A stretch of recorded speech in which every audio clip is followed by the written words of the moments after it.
Hello, welcome to Sheepdog Says. I'm Sheepdog, and today I'm going to start off with a small Pokemon update, but then the rest of the video is going to be completely different. The reason I'm doing a small update is because I caught Mew. My son and I went out, I did the quest, I caught 50 Pokemon, did an excellent throw. I'm chuffed, he was chuffed, he really enjoyed it. I got a picture of him with Mew next to him as I was trying to catch him. He's got to do his tomorrow because of the mess up from yesterday, but he was excited, it was very good. Now, today's topic, and you'll tell by the title, I'm talking about embarrassing moments from, my life. It's an interesting one, actually, because I was chatting to my daughter yesterday. We were watching a programme about kids at school and how I think the kids in year 11 who weren't behaving and stuff, and they were sending them to live with other parents to see how they'd behave and how they'd get better at school.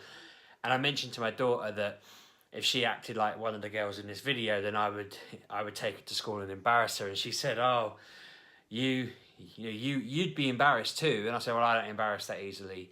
And she was like, "Well, of course you do. Everyone does." And she reminded me of just simply yesterday, I'd taken her Kindle off of her ages ago and told her I'd lost it. And then I jokingly said to her and Bosco that I'd found it in the toilet. I must have eaten it. Oh, that was a mistake. Sorry, here it is. You might want to give it a clean. And she thought it was funny. My son thought it happened. So then that night when we went out, he randomly shouts out the window to one of our friends who we do Pokemon raids with, "My daddy ate my sister's Kindle and he just pooed it into the toilet." And they're looking at me like, what on earth did he just say? Where did that come from? And I had to explain that he doesn't understand the concept of jokes. My daughter got the joke. I just pretended that I'd found it in the toilet and that it was there all along, and whatever. And she said to me, "Well, that was embarrassing, wasn't it?" And I said, "Well, no, I can see the humour behind that. But for her, if I walked her into school holding her hand and walked her straight to class and sat her down and made sure she was there, she'd find that embarrassing whilst her friends would laugh." Oddly then today, my sister texted me asking me what the most embarrassing things I can remember ever happening to me are. And there are some that I'm not going to go into just because I'm not sure they're suitable for a video on YouTube. But there are some where it is just ridiculous, and I think that's part of the reason I'm not too embarrassed. And I've just remembered one while I'm writing, so I'll put that on the list because that's probably one of the most mortifying recent things that's happened. The earliest one I can remember that's safe is just when I was younger, me and my friends would go out roaming the local woods in one of their hometowns called Linford, near Tilbury in Essex. And we'd roamed around these woods and we'd come out by the side of a road and we had to climb a fence. And they all climbed it one by one and I climbed over last, being the worst climber of all of us. And I don't know how it happened, but my belt got caught on the fence and I ended up just dangling from it over this busy road, by my belt, while all my mates stood on the other side of the road waiting for cars to go by, while I'm shouting, "Don't just stand there, help!" And they're just watching and laughing as I'm just dangling, arms flailing, trying to get let down. Finally, they came and helped me. Luckily, there weren't mobile phones then, as commonly. There was no phone cameras. So, I didn't get any evidence of that, but it's one of the most ridiculous things that every now and again they'll remember and they'll just take the mickey out of me for, because I was literally begging them to get me off this stupid high fence. When I was at university the first time training to be a nurse, I had this mortifying moment where, and this was in a better era of phones, I sat down, when gents go to the toilet, sometimes I'll sit down to send some texts and whatever, and I went to the toilet, stand up, somehow I've gone toilet underneath the seat. This happens to some men, I know a friend it's happened to. The aim hasn't gone down, it's gone forward, covered my trousers. I've had to walk out into work and basically say, "I need to go home, I've wet myself." I was 19, I think, at the time, 20 maybe. That's incredibly embarrassing. It's such a professional and high importance thing. I mean, my job was to basically help out on a ward and I had to leave because I'd wet myself as an adult. And that's just terrible. I remember slightly younger again, and this I'll probably do a whole video on this at one point about my just mistakes and stupidity with girlfriends. But embarrassingly, I think my first ever kiss, I was very drunk, went to a club with some friends, went home with a load of my mates for an after party type thing, was sat with a girl I was friends with, we were going to have a kiss. I think we basically did a very light mwah, and then I vomited in a bin for the next hour and had to go home because I drank too heavily. And she never spoke to me again. It was mortifying and it just didn't go down very well. I could probably follow a bit of a theme with these things. I remember when I had my own flat, I had a girl I'd been talking to. I'd invited her around to visit, and I think my friends asked if they could come visit, and I texted them saying, I'm out, don't come over, or whatever, just, I'm not in. I forgot that they had a key and were quite frequently would just come round and visit and let themselves in, and I'd just get home and they'd be there, whatever. So they came round, tried to get in, and the door, I'd put the latch over because I'd seen them coming across the field. I can't remember now, I think I had. Whatever it was, anyway, the latch was over. So they knocked the door, trying to open it. Ended up getting some tools and trying to break in. And I'm standing at the doorway thinking, this is awkward. Like, my friends thinking, the girl I wasn't seeing, she wasn't my girlfriend. I just, we'd been talking for a little while. She'd come round to visit just to hang out. She's thinking, what the hell is going on? Who are these blokes breaking in? I'm standing behind the door thinking, how do I open the door and say, I'm sorry, everyone, I lied. I just didn't want you to interrupt me entertaining somebody that, I was interested in. They're thinking that my latch has just fallen over the door, which it sometimes did. So they're completely innocent. I don't think, at the time, I didn't handle it well at all, but innocently from their point of view, they just thought the latch had fallen over and they were going to try and knock it through and come in without doing any damage. But after about 10 minutes of them trying to force the door open, I opened it and just said, what are you doing? And they just looked at me and then they just left because they were just like, I don't know what to do. And the climb down from that, I had to basically say, I'm really sorry. I didn't handle it well. I've learnt my lesson. I really don't think I've done the apology justice on that over the years, but it was extremely embarrassing. There's a slightly bluer version of a similar story. Basically, as a handsome young man, I used to just meet people that I wanted to befriend and maybe go out with, and we'd hang out for a bit or whatever. And I remember meeting a girl. I'd been chatting to her online. We met at the local train station. We nipped into a shop to grab I think we were grabbing a couple of beers, and then we were going to go watch a film at mine, and then, just hang out for a bit. I think some friends were going to come over, whatever. And this is absolutely embarrassing. My sister, if she's watching, might want to skip this bit. But we were in Morrison's. I went to pay.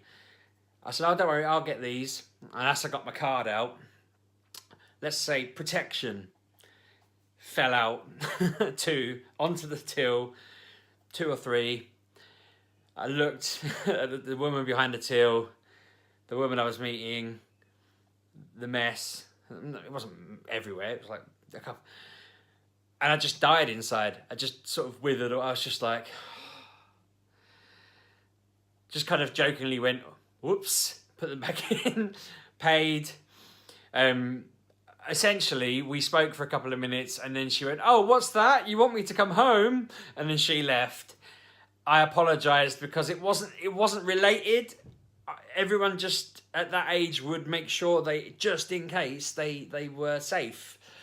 I was doing the mature thing. I'd put them in there months or weeks before.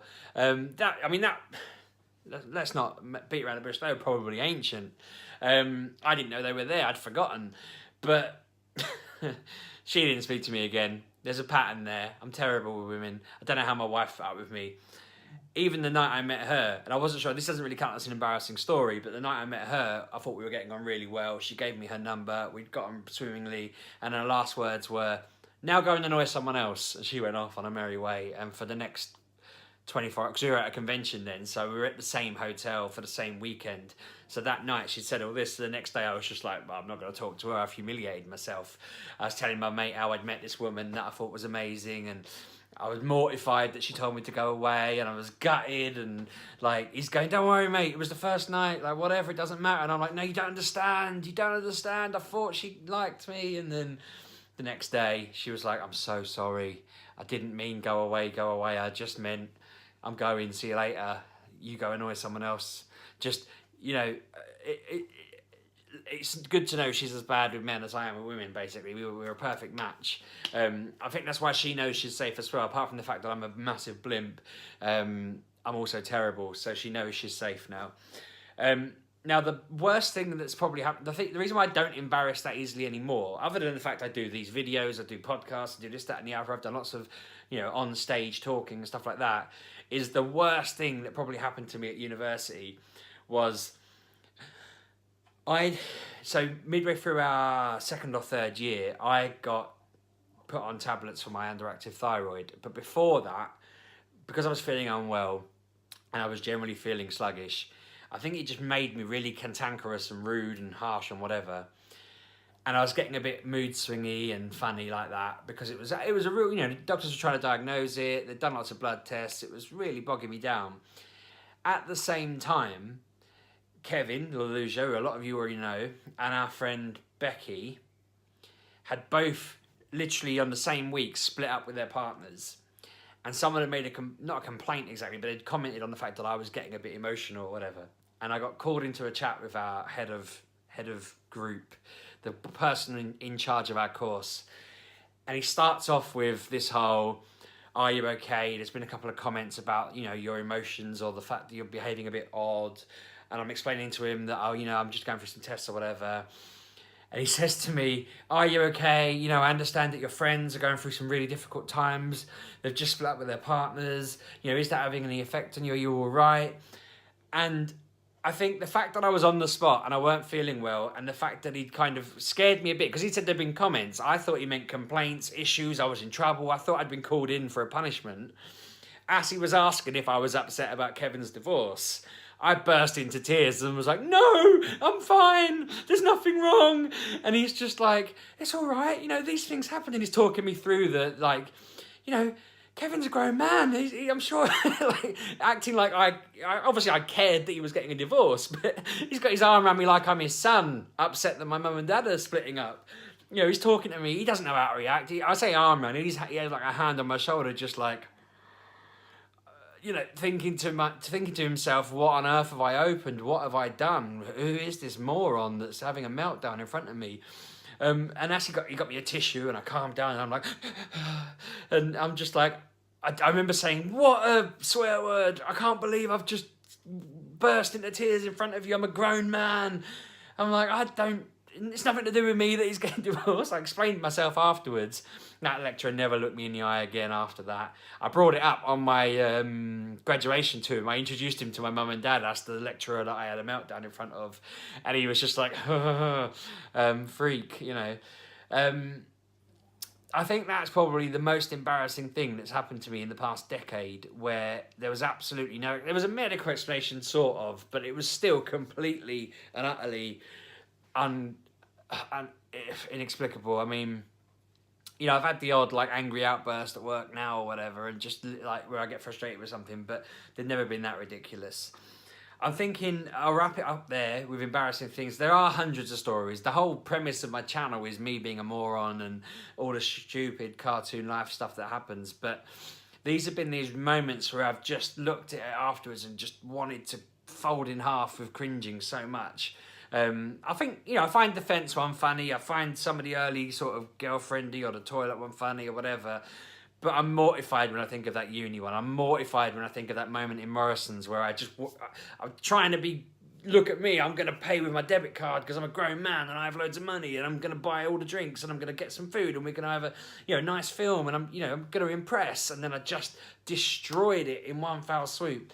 Those moments you just don't come back from. And I should be ashamed of the parrot episode that I mentioned a few days ago or stuff like that, but I just find them ridiculous in hindsight. But anyway, let me know if you dare what your most embarrassing story is. I want to know something along those lines that's happened to you. Can you top my mortifying moments with girls visiting or trying to woo somebody? Have you got any moments where you've inexplicably had an emotional breakdown about something that completely doesn't concern you, like I did with Kev's marriage? I'm sure he'd comment and say, I was probably quite cut up about it. Let me know your thoughts. Let me know your experiences. Give me a subscribe, a like and a comment. I need them. I want to get to 200. It's been at like 189 to 191 for ages now. I want to get to 200. Kev tells me the first 1,000 are the hardest ones to get, and then from there it's all clean sailing, plain sailing, sorry. And I'm inclined to believe him because he's on like 30,000, whereas I'm on 190 something. But yeah, let's get there. If you haven't subscribed, make this the video you do it. Thank you very much for watching, and I'll be back tomorrow. I think the main thing I'm doing tomorrow is trying to sort out a car. So I'm sure some stupid stuff will happen there because I've got to try and be a grown-up, and that's usually when the dumbest stuff happens. Thanks for watching.